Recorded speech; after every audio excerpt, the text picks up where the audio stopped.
Hello and welcome to the first official virtual Kamp4Kids adult volunteer training. My name is Tracy McCullough. This is Ashley Staples, and we are members of the Kamp4Kids Committee leadership team. And we decided this year that maybe one of the best things that we could do was make this training a little more accessible for you and not require that everyone come together at one time to hear information. So this is also helpful that if you couldn't be there for that training, then you can pick it up virtually later. We're going to have a link for this. So we are hoping that this works well. With all of that being said, we don't do this all the time. This is not a professional video. Maddie Caphammer is going to make this look really cute, but we're going to pause a lot. We might be flipping our papers. We're going to say So just please bear with us and keep that in mind as we give you the information that you need. So to start off, about maybe 2 years ago, not quite, a year and a half ago, maybe, we started talking about how we wanted to improve camp. And we met together a year ago in January as a team and came up with core values for Kamp4Kids and a mission statement. And so some of you may not have volunteered for camp before, so we just want to give you that information about what our mission statement is. So our mission statement reads as follows. Our mission is to provide a camp experience that shares the love of Jesus with campers through counselors, facilitated by adults, so the next generation will know him as Savior. So it's very similar to our church's mission statement. And then we came up with some core values. So our core values are, number one, to grow up and grow on. We want our kids who attend camp and our teen counselors to grow in their faith, not just the week of camp. We want that to continue outside of camp. That's the grow on part. Number two is safety in the sunshine. One of our biggest things that we want to keep in mind is that we are keeping kids and teenagers safe. So everything we do is done with safety in mind. The number three is shown and known. This means showing and sharing the love of Jesus so that everyone feels loved and known by God, but also by us. So there's an inclusion piece there too. And then this one you're going to hear again in a minute. The fourth one is together is better, using kindness and inclusion to foster our relationships and community because we can't do life alone. You'll hear that a lot too. Yes. So the last one is, might be my favorite, fun matters. So everything about camp needs to be fun, making this experience epically fun because loving God and loving others is the best. What we also decided when we met a little over a year ago is that we wanted to use core values of our church as the themes for camp moving forward on a 6-year rotating cycle. So we initially started with prayer. That was the summer of 2023. And then we did worship last summer in 2024. And this year we're going to be doing the theme of community. The other core values of our church that we're going to be cycling through would be Bible, service and stewardship, and also outreach. The idea then is that as campers, if they start coming when they're in kindergarten, they will cover all of those core values. And then if they become teen counselors, they will cover those core values again. So every time we do worship or Bible or outreach might not look exactly the same, but the idea is that we're going to be covering those types of principles when we do those themes. So as I mentioned, this year the theme is going to be community. And the title, or the actual theme, is going to be Better Together because we can't do life alone. Our theme verse for this year is from Ecclesiastes 4:9, and this is a simplified version of this. We always use the simplified version for the younger kids so that it's the NIRV if you're looking it up in your Bible app. But the verse is this: 2 people are better than one. They can help each other in everything they do. The other thing we've done over the last couple years is we use another set of verses to add on to what we're doing with that theme. So this year, the extra verse that we're using is from Hebrews 10:24 and 25, again in the NIRV version. Let us consider how we can stir one another to love. Let us help one another to do good works, and let us not give up meeting together. Some are in the habit of doing this. Instead, let us encourage one another with words of hope. So we're going to split all of that up from that Hebrews verse into some daily focuses each day, and they each have a little saying that goes with them, and they all start with together. So Monday, Together, our love changes the world. And we're going to be looking at the story of the Good Samaritan. On Tuesday, together, we do our part. So the idea that we all have a part to play and we do that better together. Stories would be Aaron and Hur holding up the arms of Moses, and then also the story of the friends who brought their sick friend to Jesus and lowered him down through the roof. Wednesday, this is kind of my favorite. It's a little silly, but I think little kids will like it. Together we stick and we stick up. So we stick together, and then because we're together and we're forming a community, then we stick up for each other too. So we're going to look at the story of Shadrach, Meshach, and Abednego. And then Thursday, together we encourage each other. And we're going to look at the story of Barnabas encouraging Paul from Acts 9. And lastly, kind of to sum up the whole week, the saying for that day on Friday is, together life is better. And we're going to look at the story of the early church from Acts 2 verses 41 through 47. So we've put a lot of thought and prayer into this theme of community. And I know that you probably are part of some kind of community, and I know we would say this, like we are good friends because we spend so much time together and we hold each other accountable, and our whole team is like that. And if I could want anything for my kids, I would want them to have a community of good friends, making wise choices and being good friends together. So we wanted to tell you also about our Kamp4Kids committee. The members of that committee are myself and Ashley, and then also Karen Haynes, Corinne Yost, Maddie Caphammer, Melissa Cox, she's our parent liaison, Gary McCurdy, Jenny McCurdy, and Dustin Staples.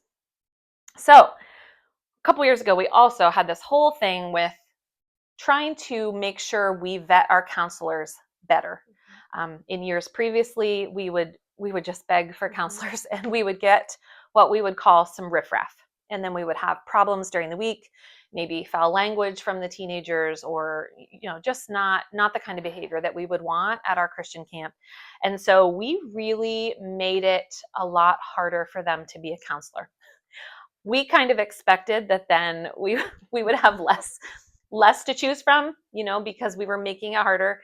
And then, as God does, the opposite happened. We actually have more teens. So how many do we have this year applying to be counselors? 125 teenagers. Yeah. So applications. We are in the interview process right now at the time of this recording. So we will not be probably offering positions. We can't offer positions to that many, but we have more people applying to be a counselor now than we ever did. And we have made the requirements harder. So that just speaks to our obedience and what God called us to do with that, and how he's going to provide for the camp. All of that being said, things that we look for in our counselors, we look at their life and their social media presence outside of camp time, and does that reflect our values? I mean, are they attending church and coming to youth group on Sundays, but posting things with awful language or a terrible message during the week? Are they involved in a church or a youth group? Are they growing in their faith? Are they going to Bible study? Are they not just saying they are a Christian, but also acting like they, how can we tell? How can we tell that they are Christians? It's by the way that they behave and by the way that they love others. And so we've really made those standards really important. And they have done an application. They have submitted a reference. They are doing interviews right now where we drill them. I mean, I think if we had you all go through that interview process, it would probably make many of you very uncomfortable because we ask a lot of hard questions. And so we also ask them to raise support because camp costs so much to do. And so we ask them to do a lot. And so because we require so much of our teenagers, we just want you to know that as an adult volunteer, we expect the same standard of behavior from you. So that may come across as a little bit harsh, but we want you to be the same person on a Tuesday afternoon that you are on Sunday morning. And we don't want you at camp helping with little kids if on other days of the week your language is very foul and you're not living a Christian lifestyle. So we want to make that really clear. So if you have any questions about that, we're going to give you our contact information at the end, and you are free to ask us questions or more clarification on that. But we really want to make sure that our adults are held to the same standard as our students. Okay. Couple things during camp time. There is going to be a kindness jar that you can write notes of things that you have seen counselors doing that you want them to be recognized for. We do fun things with that during the week. Like we'll draw those out at worship time, and then sometimes there's prizes for that. There are also going to be little note cards where you can write notes of encouragement to the different counselors during the week, put them in their mailboxes. And then if you ever have an issue with one of the teenagers, like say you're helping at craft time and you think the behavior from one of the teenagers is just not so cool, right? So what we don't want you to do is address them in a disciplinary way, you handling that. We want you to bring that to Maddie first, Maddie Caphammer. And if she's not there, then you could talk to me at Playland, or you can talk to Ashley if you're at Wilderness. We just want to make sure that a member of the committee is addressing that with them and not our adult volunteers. I think it also clears up confusion too, Right. because we've gone through the training with them. We've Right. established time and relationships with them, Mm-hmm. and so I think it's just like anyone. We don't want to be lectured by someone we don't know very well, Right. and so just Right. for the And we might simple. also have some insight into behavior, or recognize that maybe we weren't clear with our instructions for them after you come to us and say that a teen is doing X, Y, or Z. So if you're having any issue with a teenager or something like that, please just bring that to Maddie first and then to us if you can't find Maddie. So Ashley is now going to talk a little bit about some special situations that we might have with the campers, because we have 300 kids that come to camp, and they are not all perfect angels. Yes. All right. Hello. So this is what I like to call our hot tamale awareness.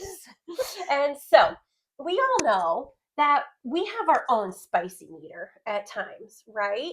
And so this is also why we're holding ourselves to higher standards. Right. We don't need to be, Carolina Reapering it out when we're driving down the highway or Correct. coaching Little League or things like that. Right. And so we tie this into our core values of being shown and known, because a lot of the time kids with special needs or that are kind of a hot tamale, they're not going to be shown love in a lot of secular settings, and we want them to know that it doesn't matter what they're bringing to camp, that they are loved, especially by Jesus, but also by us. And then also together is better with our community aspect, that we are all made in Jesus's image, and we are a community that shows love and support to one another. And so we are going to be training the teens on how to handle their campers well, but we're also going to be giving them different strategies as they are interacting with their campers every minute of the day. And so there are a couple camps that our students kind of fall into. Perhaps they have special needs, and perhaps they're just a hot tamale. They've had a lot going on, and they need a little extra direction, or they need a little love because it was a hard morning and getting out the door was hard. Not that ever happens to any of us on any given day. So we are teaching the the teenagers. We are teaching them the differences between special needs and just kind of personality spiciness. Yes. Yeah. So when our students, our campers, are registered for camp, the parents are letting us know in the registration process if their child has any special needs that need to be taken into consideration. And then we share that with the teenagers as their counselors. But in addition to that, we help them realize that kids are coming with hundreds of children coming to camp. They're coming from all different backgrounds and lifestyles. We definitely have a great presence of kiddos coming from our church who are in Bible class and are coming from loving and supported families. But we want to serve the children in our community who don't know Jesus and who aren't coming from families who are already doing that as well. And so we're teaching them how to recognize some of these different behaviors, that maybe this kid's a little feisty because that's the best way they know how to get attention, that negative attention is better than no attention, and things like that. And so if you are interacting with crafts or games or things like that, and you're seeing these behaviors that you're kind of like, oh, this is not cool, we just want to encourage you that we have trained the teenagers, and you can go to the teenagers and say, hey, would you be able to help this kiddo focus? Maybe it's distracting, or maybe they're being disrespectful. Um, and let them know if they could take care of that, that help you do your job better. And also recognize that maybe they're talking to that kid, or have them off to the side and they're talking to them while you're giving instructions, because that is the way they need to handle the situation. And so our spicy meter, we've got jalapenos. They're a little spicy, right? Some people find them really spicy. I love jalapenos and think they're delicious and don't bother me at all. Then there's the habanero. That's a medium spicy. I also love habaneros. I grow them in my garden. I don't. and that's where, we all, if you interact with kids at all, even adults, we're kind of testing the line. What's okay and what isn't? Where's it going? And then we get to the Carolina Reaper level. Muy caliente. You're gonna get burned, right? And so we're trying to keep situations from getting to that level. And so we're working with the teenagers and teaching them how to diffuse situations, how to redirect the students, and give them positive feedback and reinforcement that isn't just, hey, sit down, be quiet, listen. Because when you have a lot of kids that you're interacting with, sometimes that feels like it's the easiest, because it gets everyone's attention real quick. Like, hey! But that's going to set off some of our special needs campers. Or it might send a kid from habanero to Carolina Reaper. And that's just not a fun camp experience for everyone.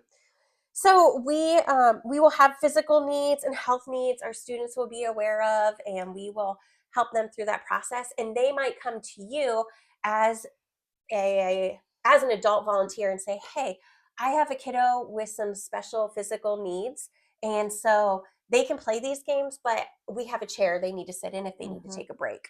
Or, I know you really want everyone to play your game, but please don't be discouraged if this kid's sitting out, because I'm just really excited I got them to walk here to observe. And so we just have to make those accommodations, even though we want, of course, everyone to participate 100% of the time. We don't always feel like it, even as adults. Sometimes we just need a break. We're a little overstimulated. Exactly.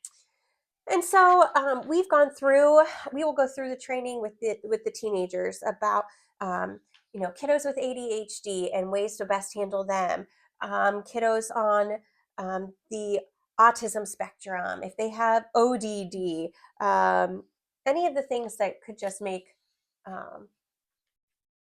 life a little challenging at times, but also recognizing it might make things a little more challenging for us, but it's worth it if it is ensuring that student's needs are being met and they are getting their best camp experience and seeing Jesus through all of that. Right.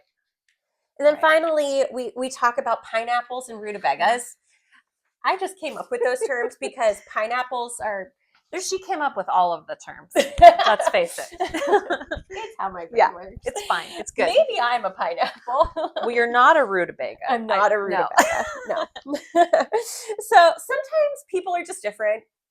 And sometimes people prefer to be loners. And those are completely fine things. But we want to make sure, again, that if pineapples and rutabagas are kind of on the outside looking in, in their weekly routine, at school, if those campers are picked on or considered loners because they're a little bit different, our camp should be different, right? Because we all belong in Jesus's family. And so we encourage our students to watch out for them. If there's a kiddo who likes to keep to himself and is kind of on the periphery, bring them in. And when we've given them some strategies to help with that.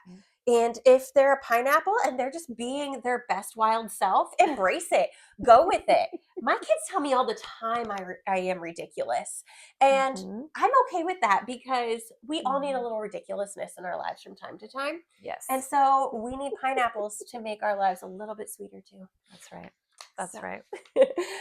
Some of the things that we just want to encourage you to do as you are leading groups or maybe helping with crafts or any of the activities, and even if you're just working with the teenagers later, is to establish clear and positive expectations instead of, hey, no talking when I'm talking, stuff like that. Using strategies to help you. It's a lot. If you've got a large group of kids, it's going to be hard to get everyone's attention. So using things like, if you can hear my voice, clap your hands 1 time. Everyone claps. If you can hear my voice, clap your hands 2 times. That clapping gets everyone else's attention and is a cue to focus in. And that's something that students are familiar with anyway. Right. Redirection and encouragement is always Yeah. positive. It's always going to be helpful. Hey, Tracy, let's do this. Or, Tracy, I love how you listened during training. Do you think you could do that again for sure me do. during story? It was so epic. I loved it so much. And just being excited helps them be excited too. Offering choices is also an option. More for the counselors, we talk about making a game out of things. Hey, let's hop like a bunny to story time instead of just dragging our feet and being exhausted, making it fun. And using certain phrasing instead of, hey, you're being a punk. I just say hey a lot. That's she does. Feisty Ashley uses hey. She is spicy. But saying, Tracy, I've noticed that you seem to be struggling during story. Why do you think that is? And then Tracy's able to share, like, because it's right before lunch and I'm so hungry and all I can think about is blah, blah, blah. Right. Or I'm really having trouble listening. And if I played with that stick, it might actually help me focus. Just things like that help you understand the reason behind the behavior are always helpful. Something that I wanted to add to what she was saying is all behavior from children is communication about what they need. And so we have to move away from the mindset of, I don't want to reward bad behavior with my attention, and move to a place of, I need to give this child what they need. So when you were talking about giving a child something to fidget with during the story, that's going to help that child pay attention to the story instead of just being yelled at. So looking at those situations and being able to discern, okay, what does this child need? How can I phrase this in a way that's positive and encouraging? Will really cut down on your frustration too, if you're one of the ones directly working with the kids. Yeah. Absolutely. So, sorry to interrupt. No, you're fine, because that helps everyone have a better experience too. If you're constantly having to negatively reinforce and feel like you're yelling at a child, that's distracting everybody. Right. So, yeah. We've also are talking to the teenagers about supporting one another, and this is why they have co-counselors and they're in their big groups, so that if there's a situation that needs taken care of, they'll be able to step in and help one another out. And we've let them know that they should be encouraging and lifting each other up. And so, hey, Tracy, I saw you handle that kiddo who was having a hard time earlier, and you did a really great job. Yeah. I know that was tough, but hang in there. That means the world to teenagers who are exhausted and trying to do the best that they can. Yep. And I mean, to you guys too. We want to just establish that as a precedent for everyone. Be encouraging one another and lifting each other up. And we do stress to the teens to ask for help. One of the takeaways that I got after our training last year was that they felt like they were better, they had more strategies. And so if they weren't working, then they didn't know what to do because they thought that they were failing. And so they were, by Thursday, just at wit's end, thinking it wasn't working. And instead of coming to one of us and saying, I tried all of the strategies and I'm really stressed out about it, nothing seems to be working, they were just silently suffering. And we definitely don't want that to be the case. And so if you're noticing that a teenager is really trying and it's still not going well, feel free to remind them, hey, don't forget to go to your directors. They want to help you with this and support you, because that isn't the goal. We don't want them to just feel like they're alone on this at all. And we're also going to be letting them know, like, if you're recognizing someone's on a habanero level and it might just take one little thing to tip them over to a Carolina Reaper, give us a heads up and maybe we can help you diffuse that situation ahead of time as well. But with all of that in mind, one of the things, our core values all come back to our kids feeling safe and being loved. And so bullying is not going to be tolerated at any time. And so if there are campers who are, excluding others intentionally, putting down, making people feel less than, things like that, they're going to come straight to us, and we will be taking care of that, because we're not going to let somebody's camp experience be ruined by that kind of negativity. That does not need to be associated with Jesus and his love. So with all of that in mind, we will take care of those situations. Those are difficult discussions to have, and it's hard to call parents and say, hey, we love your kid and we want them to be here, but unfortunately there are things that are happening that aren't keeping everyone safe, and so they're going to need to go home for the day. And we've had those conversations, and we will take care of those, and make sure that those are handled with grace and in love, so that everyone is getting what they need out of that situation. But we also recognize that not everyone's ready for an all-day camp experience and able to handle that. And now it's time. This is a very special time in our training that's called Awkward Conversations with Ashley. Take it away. This is the part of the show where Ashley comes out and has a very awkward conversation. Very awkward conversation. That was a VeggieTales reference if you didn't get that. Google VeggieTales and Silly Songs with Larry. It'll all make sense. All right. So when you are registering to be a volunteer at camp, you will go through this little checklist of things that you are signing up. The very important part of telling us your t-shirt size so that you can have an amazing Kamp4Kids t-shirt. The allergies, emergency contact information, all of that stuff is there. But also you will have access to a document called the K4K Policies and Procedures Regarding Sexual Misconduct. That was awkward. Take a deep breath. It's going to be okay. All right. I'm going to just read a couple key points off of this packet for you, but you will have access to this so you can read it over at your leisure. Can you imagine? Your husband wants to read this. Yeah, he's sure going does. to enjoy this right now. He sure does. Everyone picture Jess reading this. Okay. At Kamp4Kids, we believe each person is a child of God and created in the image and likeness of God. As a camp, we strive to create an environment founded on faith in Christ. As such, we are careful to foster an environment where children, teens, and adults can grow emotionally and spiritually.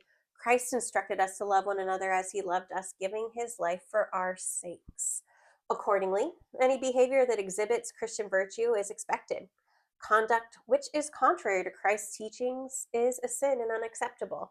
It is essential that all counselors and volunteers involved with K4K understand the overwhelming public concern regarding abuse and sexual conduct issues. Did we mention we get to talk to the teenagers about this too? We do. Yeah, you think you feel awkward right now? Imagine me doing this with a room of 13 to 18-year-olds. The cheeks are red. Anyway, violations can quickly lead to the involvement of law enforcement officials and can quickly destroy the reputation and work of Kamp4Kids, causing terrible trauma to the involved parties and soil the name of Jesus. Right. It's an unfortunate conversation we have to have, but we've all seen the headlines in the news, right? Where churches and youth ministries and things like that are shut down because of inappropriate behavior. And we desire, and I think God desires, for Kamp4Kids to be completely above reproach. And so it just takes one allegation, founded or not, to destroy the reputation of an entire ministry.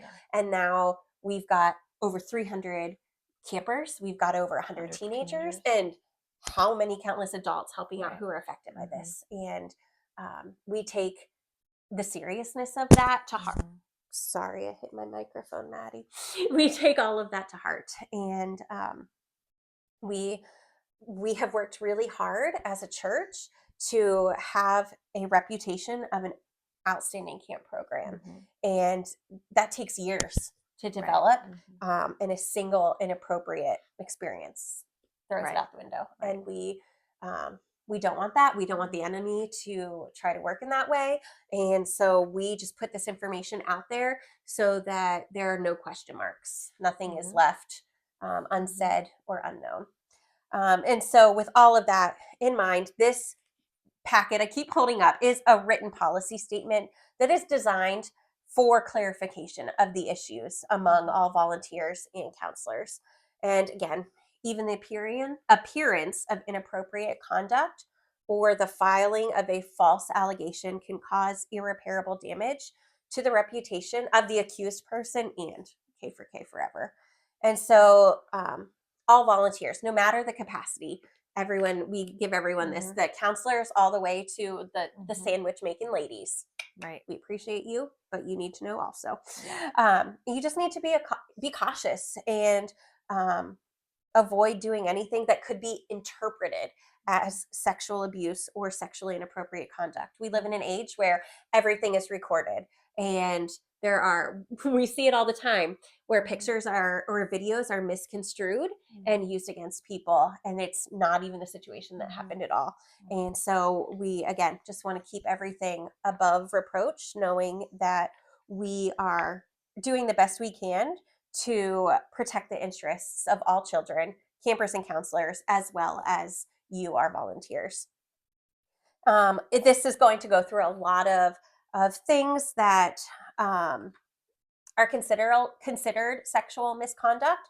So physical touching, of course, we want to show the love of Jesus and we want to give hugs, but also being aware that that needs to be a reciprocated action, that we're not forcing kids to give hugs if they don't want to give hugs.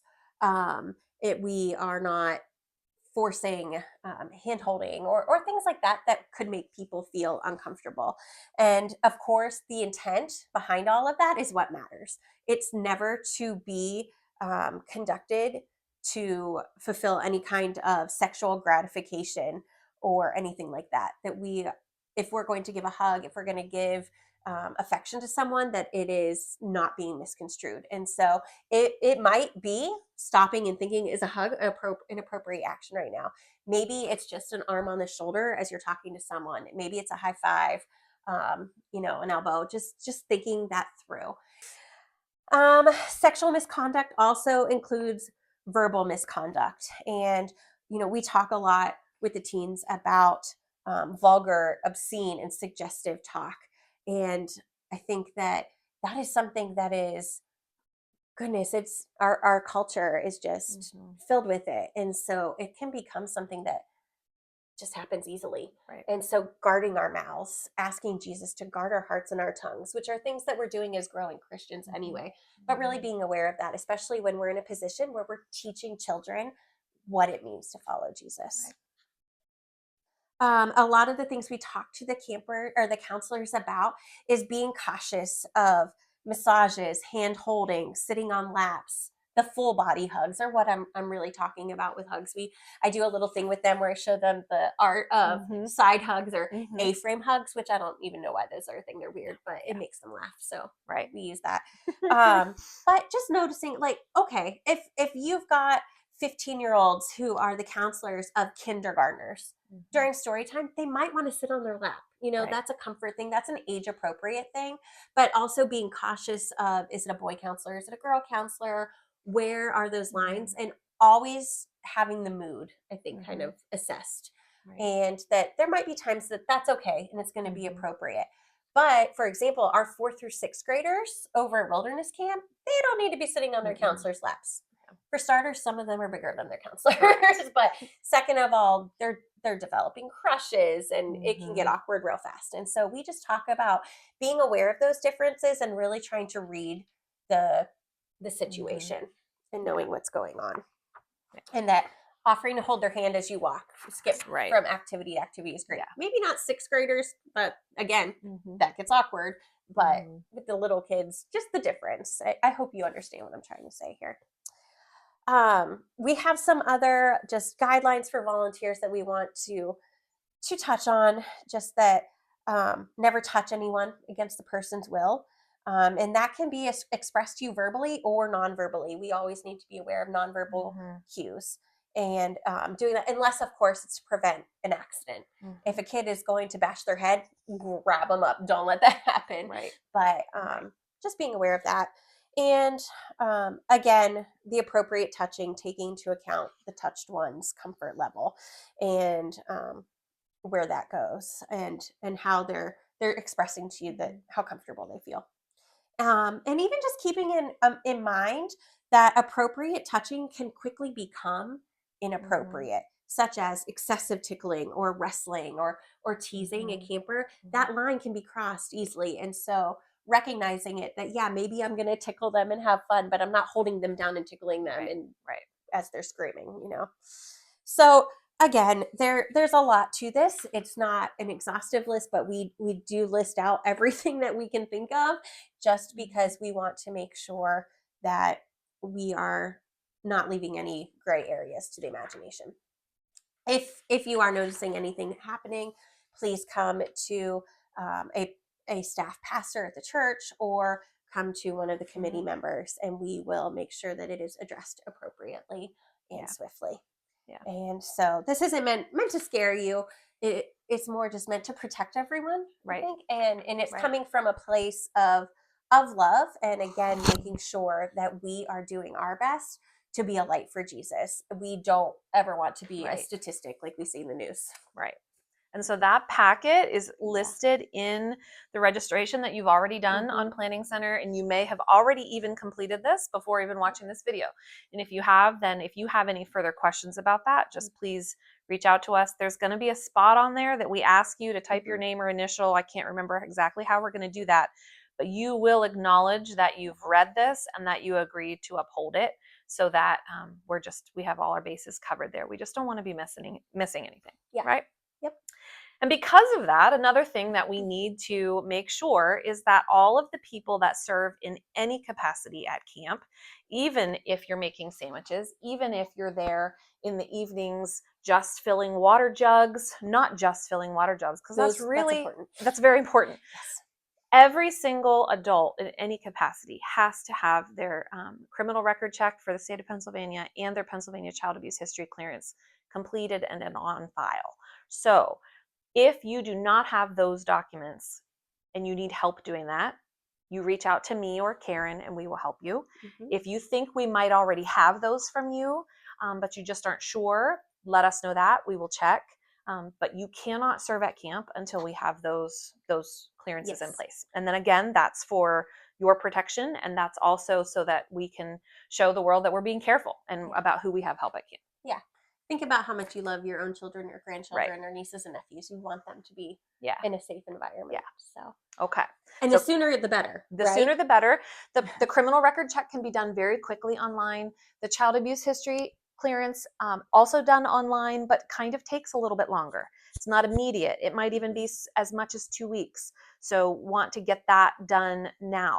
Okay, another logistical thing. This is a change for this year. So if you've helped with camp for a long time, you're aware that the porch at Playland tends to be where all the action happens. It's where the team meets sometimes, and you can find information there. And it's where Karen and I often are during the day. But this year, we recognized that many, many times there can be sensitive information that really should be kept confidential, sensitive situations, maybe regarding campers or teenagers or other adult volunteers, information about health-related things or family things that really should just not be overheard by everyone. And in an effort to keep that information more confidential, we are creating an administrative area that's going to be located inside a camper that's going to be right next to the porch. So the exact details of where it will be located and how that will work haven't completely been figured out. But we do know that there will no longer be a table with all the campers' information right there on the porch. And Karen and I will not be manning the ship during the day at Playland from the porch. It will now be at the admin area. And so for you, what that means is we just ask you to respect that space. And that if you have questions for us, you can ask us, but we don't want extra people and extra ears in that space because we're just really trying hard to keep those situations and that information private. The porch is then going to become more of the area where anyone can be at any time. And so we don't have to worry about there being confidential information being left out, or a situation with a camper that's kind of hard and a hard conversation happening where everyone can see and hear. So I hope that makes sense, and I hope you understand our need to do that. We're not trying to make that an exclusive area only for Kamp4Kid team members, but it kind of is, because we want that to be a place where we can conduct official leadership stuff, and not unknowingly allow information that shouldn't be shared to be shared. So I hope that makes sense.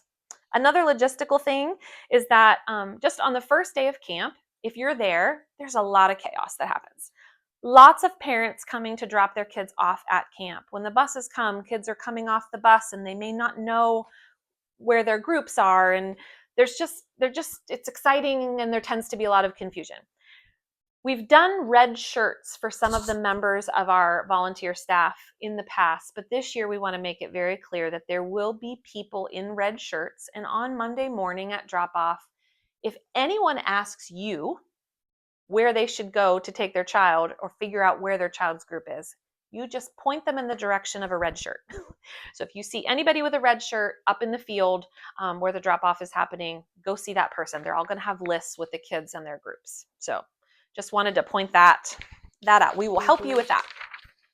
The other thing I wanted to mention is that as a volunteer, if you decide and you sign up when you register that you're going to be eating dinner at camp, the cost of your meals while you're at camp are covered. We just need to know that you're going to eat your meals there.